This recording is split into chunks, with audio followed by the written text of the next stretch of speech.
susceptible para poder afectarle a la gente es la ignorancia, porque dice que si una persona se apercibe del peligro se va a preparar. Es como si fuera que si yo sé que va a llover, directamente voy a usar un paraguas, me voy a preparar para eso, me voy a preparar para mi ropa, con todo para tratar de cubrirme de la lluvia. Y entonces una persona se apercibe del peligro. Y entonces en el libro satánico, o sea, la Biblia satánica dice que las personas más susceptibles justamente son los escépticos y las personas que ignoran de este peligro porque le llega directamente, porque no tiene forma de defenderse. Qué lástima, y ahí es cuando de repente se necesitan a los hijos de Dios, ¿verdad?, que se manifiesten, pastor, para que estén hablando un poquitito de las buenas nuevas. Sí, la Biblia habla que nosotros somos hijos de luz. Amén. La Biblia enseña que de alguna manera, pero al mismo tiempo también tenemos que tener por así decir, el conocimiento y por una parte también la sabiduría y la gracia para ir a enseñar, porque a las personas le cae pesado muchas veces. Porque, ¿y cómo le explicás, verdad, pastor? ¿Cómo le decís, sí, verdad? Yo creo que siempre... Se enojan luego cuando sí, les... yo creo que siempre uno tiene que procurar hacerlo con sabiduría. Uno es con sabiduría, el otro es sin lastimar y tratar de... A mí me encanta lo que Jesús hacía, por ejemplo. Jesús era experto en redarguir. Un judío es experto en redarguir. Redarguir es usar el fundamento contra la persona. Por ejemplo, él no hablaba directamente, sino hacía una contrapregunta y esa contrapregunta le daba la respuesta al otro. Wow. Así sí. Cuando decía, por ejemplo, cuando le iban dice, ¿qué vas a hacer con esta mujer? ¿La apedreamos o la perdonamos? Y le colocó contra las dos leyes. Si le perdonaba, iba en contra de la ley judía, y si le ajusticiaban, la apedreaban y iba en contra de la ley romana. Entonces le dice, no hay problema, dice, tirémosles piedra, ¿verdad? Pero el que esté libre de pecado, que lance la primera, ¿verdad? Ese es chao. Solo Jesucristo, ¿verdad? Solo Jesucristo. Tenemos que pedirle a Dios entonces sabiduría para poder hablar de estos temas y para que la gente pueda entender. Y lo que es más simpático, pastor, es que hay gente escéptica que se vuelca a esto justamente, ¿verdad? Y en vez de creer en Dios, en algo que le puede llegar a salvar, se va y se esconde y guarda luego todo eso como si fuera que es más poderoso, ¿verdad? Así mismo es. Yo en mi caso particular he tenido cientos de experiencias con personas que de alguna manera se han vinculado con el ocultismo, y he trabajado muchos años en la liberación, y una de las cosas que más escuché de las personas decían, si no hubiese visto, no lo hubiese creído jamás. Aún personas de la Iglesia Católica que dicen, esto yo no creía, ¿verdad? Pero la Iglesia Católica, es importante decir esto, de que ellos son fieles creyentes, tanto es así que tienen sus exorcistas, que son los famosos jesuitas, y ellos creen en esto, ¿verdad? Un famoso exorcista ya que falleció fue Gabriel Amor, que tuvo el problema porque él decía, hay tantos demonios en el mundo que aún el Vaticano está repleto. Y entonces él siendo católico y siendo un exorcista de la Iglesia Católica, tuvo problemas por eso, ¿verdad? Entonces le llamaron a hacer una entrevista, y él dice, no, que está en todas partes. Y entonces él tuvo una entrevista personal con el Papa Juan Pablo II. Y en esta entrevista le pregunta al Papa Juan Pablo II, ya también que falleció, le dice, Gabriel Amor le dice, decime, ¿crees tú en los demonios? Le dice al Papa Juan Pablo II, está en su escrito, sí, en su libro, ¿verdad? Y el Papa Juan Pablo II le dice, el que no cree en los demonios tampoco debe creer en los evangelios. O sea, ¿qué significa esto, verdad? Que la Iglesia Católica reconoce que hay demonios, sí, que por supuesto nosotros creemos en los evangelios y donde demuestran el poder. Y lo malo es que muchas veces, inclusive, y esto es muy doloroso, que hay iglesias evangélicas inclusive que dicen que esto ya no operan más. Sin embargo, es muy notorio. Está más fuerte. Sí. Pastor, por ejemplo, si alguien se disfraza en este 31 y me voy a una discoteca disfrazada de, qué sé yo, de un zombie o algo así, que es lo que yo estoy haciendo. Me voy linda, me voy a farrear, me voy a festejar, me voy a pasar con mis amigos, solamente para farrear, si total yo no tengo ningún pacto con Satanás. ¿Eso cómo se puede encarar? Bueno, los jóvenes son así. El problema es que hay personas que son conscientes, que saben, que entienden de este tema, y hay personas que no, que lo hacen por diversión. pero de igual forma, al hacer una invocación al espíritu de muerte, eso, porque es una conmemoración a Satanás o directamente al espíritu de la muerte, la persona igual queda afectada. Y hay casos en los cuales, por ejemplo, que hay personas que terminaron siendo poseídas o mueren. ¿Por qué? Porque en Levítico 20:27 dice: el que evocare a espíritu de muertos ciertamente morirá. O sea que es una invocación a los muertos. Y entonces, ¿cómo yo voy consciente e inconsciente? Sí, consciente e inconsciente. Mucha gente piensa que por la inconsciencia o ignorancia está libre de ese pecado o de esa maldad. Eso es lo que yo voy, claro, porque viste que siempre te dice, ¿qué es lo que tanto si yo me voy a farrear nomás? Y esos maquillajes horribles que se hacen son de terror. Y cómo se hace la publicidad y se gana muchísimo, así como decís, no se gana tanto en Navidad, en Año Nuevo, como en Halloween, para lo que es la transformación. Cuando más horrible estoy, mejor es.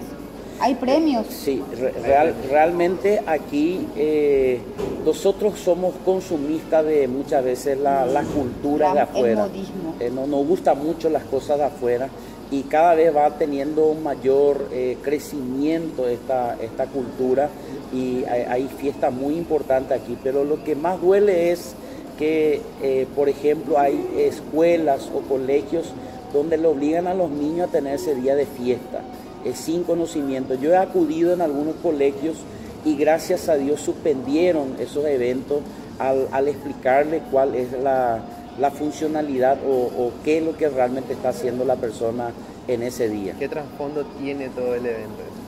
Satanás lo que hace es se mueve ahí a full para poder recoger sus almas, ¿verdad?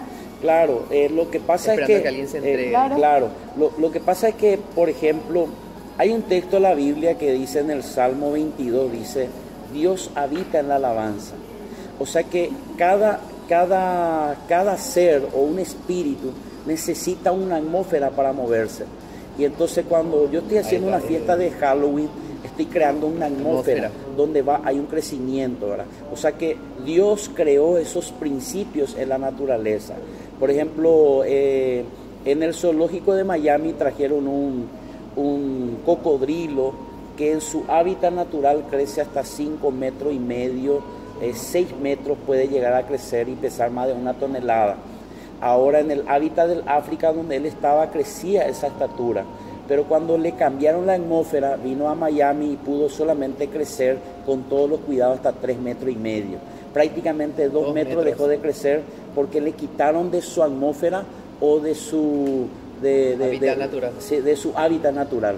Entonces, ¿qué sucede? Cuando hay un hábitat natural, permite la polución. Por eso es que es importante entender un poco el concepto un poco astronómico también. Se habla del solsticio, que es el punto, hay 2 solsticios en el año, que es el punto del que el sol está en su máximo esplendor y lo más alto, diría astronómicamente. Y entonces en esos días, ese uno de ellos es el 31 de octubre, y donde los satanistas o los celtas decían que era el día más propicio para tener un encuentro con los demonios o los espíritus. Wow. O sea que no es un día común y corriente, es un día en que ellos dicen que se abren las puertas espirituales para tener un contacto. Los portales están todos abiertos ese día, pastor.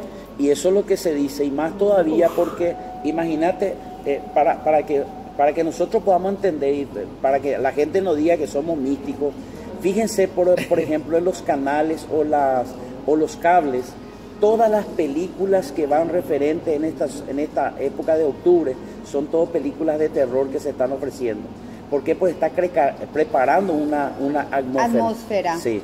Cuando uno mira los diferentes canales llenos de películas de terror, porque eso crea un ambiente. Y los cotillones que están llenos de vestuarios, todo de disfraces ahora. A un supermercado o totalmente. Hasta marcas importantes de ropa, marcas importantes de dulces, porque tiene toda una connotación, o sea, toda una cultura.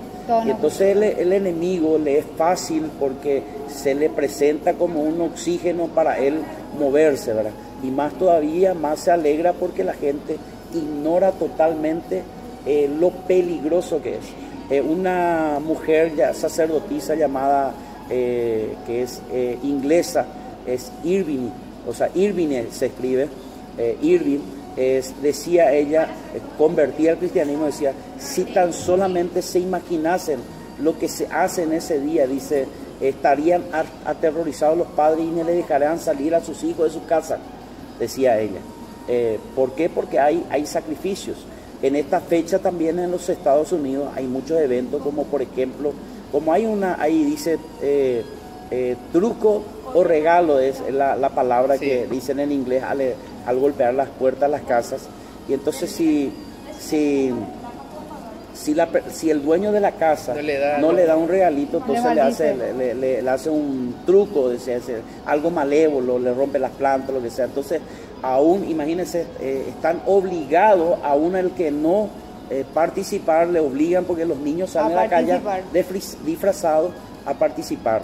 Y entonces, todo eso crea una connotación. Yo le digo, yo sabía por la teoría, pero cuando estuve en Estados Unidos en esa fecha, 2-3 veces, impresionante, son millonadas que gastan para esa fecha.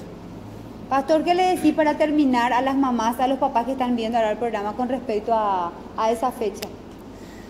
Bueno, tener en cuenta que esa fecha es, para nosotros pareciera ser no importante, pero para el satanismo es la segunda fecha más importante, que es el día que le llaman el cumpleaños de Satanás, el día de las brujas. En ese día están abiertas muchas puertas del infierno y es necesario apercibir a nuestros hijos. Yo les rogaría en el nombre de Jesús que no le disfracen, que no participen de esas obras, como dice la Biblia, no participéis de las obras infructuosas del enemigo, y que realmente en ese día, al contrario, honremos a Dios en santidad, en rectitud, y que Dios realmente nos dé sabiduría para entender estos misterios que se nos presentan en el mundo y que el diablo aprovecha muchas veces de nuestra ignorancia. Amén. Muchísimas gracias, pastor. Espectacular la explicación, más claro, agua. Muchísimas gracias. El pastor, en la próxima semana viene otra vez el miércoles.